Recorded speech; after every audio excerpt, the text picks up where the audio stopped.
ফটিক ফটিক কোনটি গেল এনা হয়তো। কি ব্যাপার চাচা চিল্লা চিল্লি করছেন? বুকের ব্যথাটা আবার বাড়লো নাকি? না রে বাবা, বুকের ব্যথাটা বাড়েনি। তে এলাকার পরিস্থিতি কি? পরিস্থিতি আবার কি? তোতা তো সেই প্রচার প্রচারণা চালাচ্ছে, মনে হচ্ছে ওই এমপি হয়ে বসে আছে। ওই জীবনেও এমপি হবার পারবি না বে। ওই যদি এমপি হবার পারে তাহলে আমার হাতের তালে পশম জ্বালাবি। ওই দলের ভাবমূর্তি কেঙ্কা করে নষ্ট করবি সেই পেলানি লিসে রে বাপ।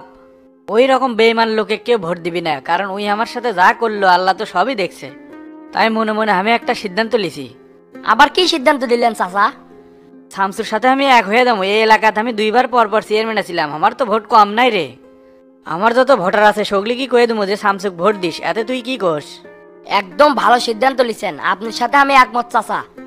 এলে তোতা বেইমানগের সাথে থেকে লাভ নাই, একেবারে মুখে এক কথা অন্তরে আরেক কথা। আমিও মনে মনে এই প্ল্যানই করছিলাম, কিন্তু ভয়ে আপনি খবর পাইনি। সাবধান, এগুলা কিন্তু কাকু জানানো যাবে না। যা করবো সব গোপনে করবো। যদি পার্টির লোক একবার বুঝার পারে তাহলে কিন্তু আমাকে আজীবনের জন্য বহিষ্কার করে দিবি। এমন খেলা খেলমু সাপও যান মরে লাঠিও যান না ভাঙে। তলে তলে আবার কি করবো? যা হবি সামনাসামনি, ওই চুদির বেটারা আমাকে কিছুই করে পারবি না। চুপ থাক, রাজনীতির চাল তুই বুঝবো না।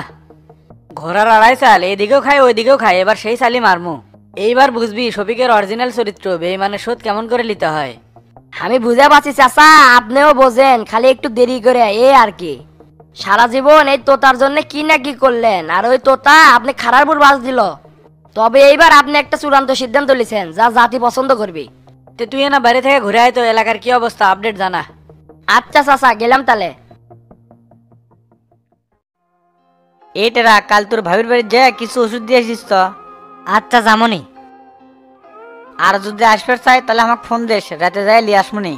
অনেকদিন হলে রূপা বাড়িতে নাই, বাড়ি খালি ফাঁকা ফাঁকা লাগিচ্ছে। ভোট আছে এই সময় শুক্লির একসাথে থাকাই ভালো। তে মানিক ভাই ফোন দিয়ে আসবে কম নাকি? আচ্ছা ফোন দিয়ে আসবে কোষ। টেরা ভাই। কি হচ্ছে রে ইনকার হাঁপাচ্ছ কৃষক? উত্তর পাড়া শামসু ভাইয়ের পোস্টার ব্যানার কেটে মেনি সিরিয়ালে দিছে।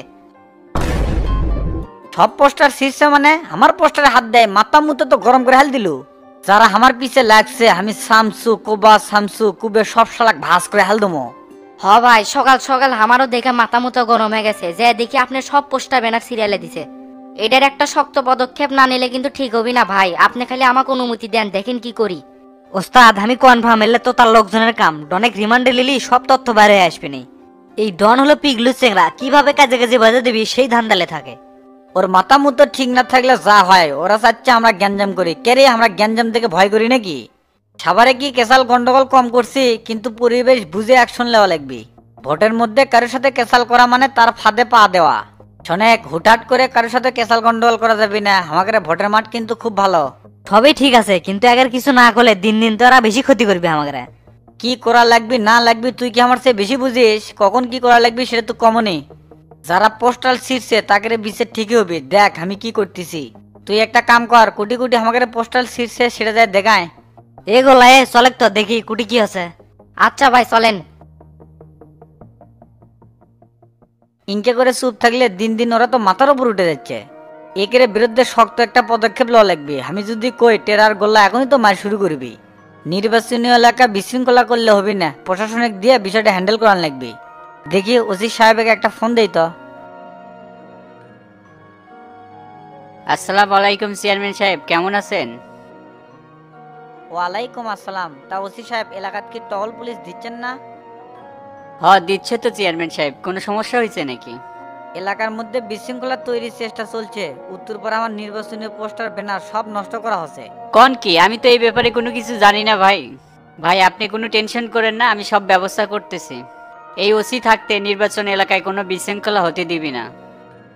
আপনি আইন শৃঙ্খলা পরিস্থিতি কেমনে নিয়ন্ত্রণ করবেন সেটা আমি জানি না। আমি পদক্ষেপ নিলে বড় ধরনের ঝামেলা হয়ে যাবে। মাথা গরম করেন না তো চেয়ারম্যান সাহেব, আমি সব বিষয় দেখতেছি।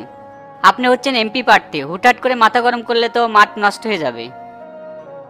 এত কিছু আমি বুঝি না, আপনি কেমনে কি করবেন তাড়াতাড়ি করেন। রাখলাম তাহলে। ঠিক আছে ভাই রাখেন, বিষয়টা আমি এখনই দেখতেছি। ভাই আপনি তো সেই সাক্ষাৎকার দিচ্ছেন, মাঠ তো পুরাই গরম। মুন্টুর দোকানে গেছিলাম, সবাই দেখি আপনার বক্তব্য নিয়ে আলোচনা করছে। এমপি নির্বাচন করেছি, এরকম গরম সাক্ষাৎকার তো দেওয়াই লাগবে। হ্যাঁ ভাই, এর পরে যতগুলো বক্তব্য দিবেন সব বক্তব্য আগুন বরাবর হয়। রাতের বেলা উত্তরপাড়া যাওয়া লাগবে, ওটিও বক্তব্য দেওয়া লাগবে। দেখিস ওটিও ফাটে ফেল দেবো। ভাই একটা না সমস্যা হচ্ছে, শামসুর পোস্টার নাই কারাবেন ছিটছে, তে আমার দোষই দেয় নাকি? এ বিজর মা, তুই তো আবার সিরিজ নাই, তুই যে পিকলুসের পিকলুস। কি কি যে কর না ভাই, আমি কে সিলভার যাবো? আমরা হলে ক্ষমতাসীন দলের লোক, খালি পোস্টার না 2-4টা ক্লাব অঙ্ক উঠে নিয়ে যাবো। ভাই শামসুক কিন্তু পুরাই চাপের মধ্যে রাখা লাগবে, তাছাড়া ভোট করে কিন্তু আরাম পাওয়া যাবে না। আজকাল ক্যাম্পা দেখেছি তোর মাথার বুদ্ধি খুলে গেছে। ভোটের মধ্যে কিন্তু ওপেনে কিছু করা যাবে না, যা করা লাগবে কৌশলে। শোনেক, শফিক আর ফটিকের উপর কিন্তু নজর রাখা লাগবে, ওরা কিন্তু যে কোনো সময় আমার ক্ষতি করার পারে। ওটি আমি লোক সেট করে রাখছি, প্রত্যেক রাতেই পাহারা দেয়। শফিকের বাড়িতে কারা যাচ্ছে আসছে সব আপডেট আমার কাছে আছে। বর্তমানে ওর বাড়িতে কেউ আসা যাওয়া করছে না, কিন্তু ফটিক বেশি লাফালাফি করছে গোল্লাসার থেকে। তে আপনি যদি অনুমতি দেন ওয়াকেলা বসান দেই। আয়ত্তের বাইরে গেলে বসন্তেল্লা দোয়াই লাগবে, সব শালারা আমার সাথে 2 নাম্বারই করতেছে। নেতা কর্মীরা যত ডিস্টার্ব, জনগণ তো ঠিকই আছে, এই শালাগের জন্য আমার ভোটের মাঠ নষ্ট হবি। কে রে, এক দলের লোক ঐক্যবদ্ধ হয়ে ভোট করবো, তোরা কি আমার সাথে বেমানি করিস? ভোটে যদি আমি জিতি তার মানে দল জেতা, আর দল জিতলে তোরাও তো উপকার পাবো। একমাত্র হাবিব ভাই ঠিক আছে, তাই আমার জন্য যা করলো ভাষায় প্রকাশ করে পারবো না। তুই একটা কাম কর, এখনই যে হাবিব ভাই খবর দে, সন্ধ্যাবেলা যান আমার সাথে পার্টি অফিসে দেখা করে। আচ্ছা ভাই যাচ্ছি। তে খোট্টাপাড়া বালুর কি হলো? ওর থেকে বারবার ফোন দিচ্ছে, বালুর গাড়ি তো ঢুকছে না। ওই বিষয়ে মমিনের সাথে কথা আছে, 10-12 দিন পর গাড়ি ঢুকবি। কি করছেন ভাই? এতদিন বন্ধ থাকলে ব্যবসা তো লালবাতি জ্বলবে। মমিন কুটিকার কোন সেনা হয়ে যাচ্ছে, ওর সাথে আগে দেখা হোক, ও খবর করে দেবো। ভোটের দ্বারে চুরি হাতের দিয়ে বসে আছি, তাছাড়া ওই যে আমার সাথে বেদবি করছে, ওক তো ওটিতে পেটা পেট চড়াই। আমি তো তা শোলদুগরি গ্রামে এমন কোনো মাইকেল আছে যে আমার উপর দিয়ে চোখ রেঙা কথা কয়? খালি ভোটের জন্য ঠাসি খেয়ে বসে আছি, যাই যা করছে সেটাই হজম করিচ্ছি। তুই যা, মাথা গরম করিস না, তোকে যা করছি সেটাই কর। আপনার মুখের দিকে তাই খালি চুপ করে আছি। তে ভাই থাকেন, গেলাম। টেরা ভাই, আমি নিশ্চিত এই কামটা ডনই করছে। তুই কি নিজের চোখে দেখছু এটা ডন করছে? মিশে একটা ভুলভাল কথা কব না। তাছাড়া এই কামটা কেটে করবে? এত বড় কল যে এই গ্রামের কিন্তু কারো হয়নি। আপনি খালি আমাকে একবার হুকুম দেন, সব শালার পাশা যেমন পোজ মারমু 36টা করে সিলাই পড়বি। পোজ মারা আলাচ্ছে না, শান্ত হবে। যখন পোজ মারার সময় হবে তখন তো কমনই, দেখি কত পোজ মারবে পাস। একবার খালি হুকুম দিয়ে দেখেন, এমন পোজ মারমু পাশা ধরে দৌড় মেরে সেরার পারবি না। কে ঘরের মধ্যে শুনিস নি ওস্তাদ কি করলো? কোনোভাবেই গ্যামজাম করা যাবে না। তুই কান্দে কথা শুনিস আর লাগের ফাঁস দিয়ে বাইর করে দিস, তাই না? থামসু ভাই, হঠাৎ করে ইনকা ঠান্ডা মেজাজের হয়ে গেল কে? ওই লোক তো আগে ইনকা আসিল না। যার হুঙ্কারে বাঘ আর হরিণ একই ঘাটের পানি খাচ্ছিল, তাই আজকে ইনকা হয়ে গেছে। জনপ্রতিনিধি হলে মানুষ আস্তে আস্তে তার মেজাজ কন্ট্রোল করে বে। ওই সময় কোনো পিছু টানা ছিল না, ঘুরছে ফিরছে মারামারি করছে। এখনকার হিসেব আলাদা। ওস্তাদ যদি এই সময় কোনো ভুল পদক্ষেপ লাই কত মানুষের ক্ষতি হবে সেটা কি তুই জানিস? তাই হলো এলাকার মাথা, তাই যদি বাঁশের পাতা লাগাতে গেলে ফরফর করে ওরে তাহলে তো হবে না। তার অবস্থা হলে কি গঙ্গা জলের মতো শীতল, বর্তমানে তাই উঙ্কাই হয়ে আছে। যাই হোক, তুই এলে কথা বুঝবো না, চলে কেরা পোস্টার শীর্ষে তা কাজকে বাইর কর্ম। আমি অলরেডি মাঠে পোলাপান লেগে দিছি, খালি রিপোর্ট পার অপেক্ষা। তাহলে চলে খট্টাপাড়া থেকে ঘুরে আসি, দেখি ওটকের কি অবস্থা। আচ্ছা ভাই চলেন। ভাই কেটে ফোন দিছে? মানিক ভাই ফোন দিছে। ফোন রিসিভ করে মানিক ভাই তাড়াতাড়ি আসবার কন। আপনাকে দেয়া হচ্ছে না, আপনারা দুজনেই ঠান্ডা মেজাজের মানুষ, একটু মানিক ভাই থাকলে গরম হয়ে থাকবে শরীর।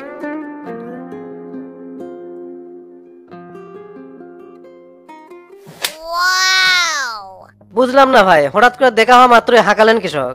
তুই যে আমার প্রজেক্টে চাঁদা চাওয়ার জন্য গেছো, তার পুরস্কার দিলাম। কি কন ভাই, আমি তো আপনার প্রজেক্টে কোনো চাঁদা চাওয়ার জন্য যাই নাই। কেটে কি পিন মারিচ্ছে সেটা শুনে আপনি আমার গায়ে হাত তুললেন? আপনার এই ইনফরমেশন কোথাও ভুল হচ্ছে, আপনি কিন্তু ভাই মোটেও কাজটা ঠিক করলেন না। ভুল সঠিক আমি বুঝি না, তোর নাম শুনছি তাই তো ঘাগাছি। তুই জানিস না বে, এই মোমেন্ট কোনো ট্যাক্স দিয়ে কাজ করে না। তোর মতো ডনেক তো আমি চিপে চাপে বহুতগুলো জন্ম দিতে যাচ্ছি। তোর বস তোতা আমার সাথে হিসেব নিকেশ করে কথা কয়, আর তুই যাস আমার প্রজেক্টে চাঁদা চাবার। আপনি ম্যানেজারের সাথে এই বিষয়ে কথা বলেন, তাহলেই ভুল আর সঠিক বুঝতে পারবেন। 7-8 দিন আমি জিনের আসরে ছিলাম, ওই কয়দিন তো কারো থেকে টাকা চাওয়ার প্রশ্নই আসে না। ব্যক্তি হিসাবে আপনাকে বড় ভাই হিসাবে মানি, আর আপনার প্রজেক্টে চাঁদা চাওয়ার তো কোনো প্রশ্নই আসে না। ঘটনা ব্যান সত্যি, তোতাও এই কথাগুলো ডন এই কথা করছে, তার মানে কি? কালকে সবুজের সাথে কথা বলবো নি, যদি প্রমাণ করতে পারি তুই এই কাজ করছো তাহলে কিন্তু তোর খবর আছে। কি করছেন এলে? আমি মিশা কথা কমুকে? আমার হুঁশ থাকা অবস্থায় আপনার প্রজেক্টে যাই নাই। আপনি ম্যানেজার শক্ত করে ধরেন, দেখেন ওই সালে আপনার সাথে 2 নাম্বারই করছে। যদি সবুজ আমার সাথে এবার 2 নাম্বারই করে থাকে তাহলে এবার আর খবর আছে, থাক চলে গেলাম। যাক, আশেপাশে কেউ নাই, মারডা যে খাসি কেউ দেখে নাই। আমি হলাম এলাকার ডন, হামাক ধরে মারলো, এটা যদি মানুষ দেখে আমার মান সম্মান থাকবে? এই মমিন হলো রক্সুরা লোক, হুম্মুত করে ধরে মারলো, কিছু যে কমু সেই সাহসও হলো না। তার মধ্যে তোতা ভাই মারামারি করবে নিষেধ করছে, এই জন্য মারডো নীরবে হজম করলাম। যাক, মানির মান আল্লাহ রাখে, কেউ তো দেখে নাই।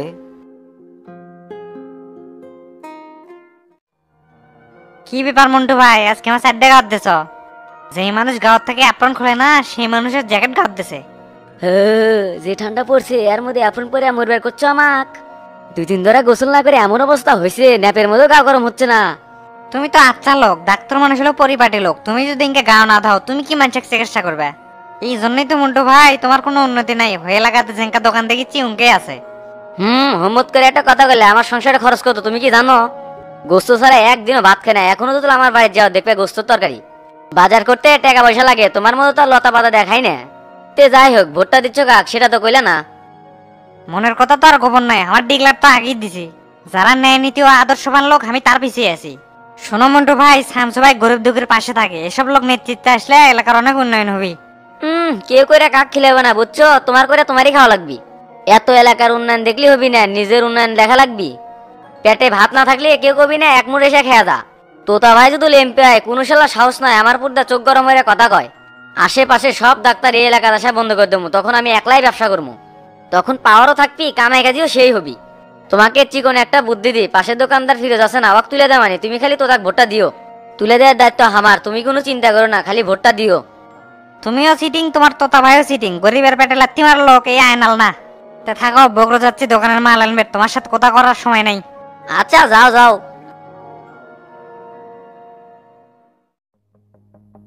কে রে, তো কখন তিনি খুঁজিচ্ছি, তুই নদীর ধারে বসে আছো কে? কাম সারছে রে, কি বান ভুল ধরে আজকে আমার। ভাই এমনি ভাল লাগতেছিল না তো তাই বসে আছি। তোকে দেখে মনে হচ্ছে তুই গাঁজা খেয়ে বসে আছো। এই সামনে এত গাঁজা খাওয়া ছাড়া দিয়েছি সে কতদিন আগে। আচ্ছা ভাই যাচ্ছি।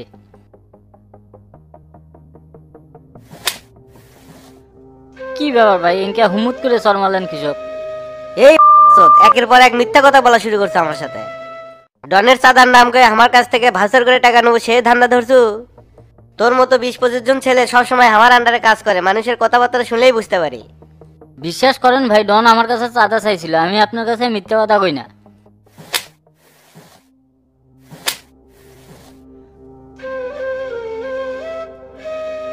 আটঘাট বান্ধে তোর উপর অ্যাকশন লিছি, তুই কি মনে করছিস সোনার সাথে শুরু করছি? এরপর থেকে একটা করে মিথ্যা কথা কবো আর একটা করে ডাইবে খাবো, সত্যি কথা কবো না আবার রিভেন্ডে নেবো। ভুল হয়েছে ভাই, এবারের মতো আমাকে ক্ষমা করে দেন, ছোট্ট একটা মিথ্যা কথা কইছিলাম। তোর ভুলের কাল থেকে তুই যেন আমার চোখের সামনে আসিস না। তোর মতো থার্ড ক্লাস লোক আমার সাথে থাকার যোগ্যতা রাখে না। এবার হাত পাও ধরে কোনো ক্ষমা হবে না, তোর রাস্তা তুই দেখ, চলে যা। মনে হয় ডনকে রিমান্ডে নিয়েছিল, তাই এবার সত্যি কথাটা জানবার পারছে। আচ্ছা ভাই গেলাম তাহলে।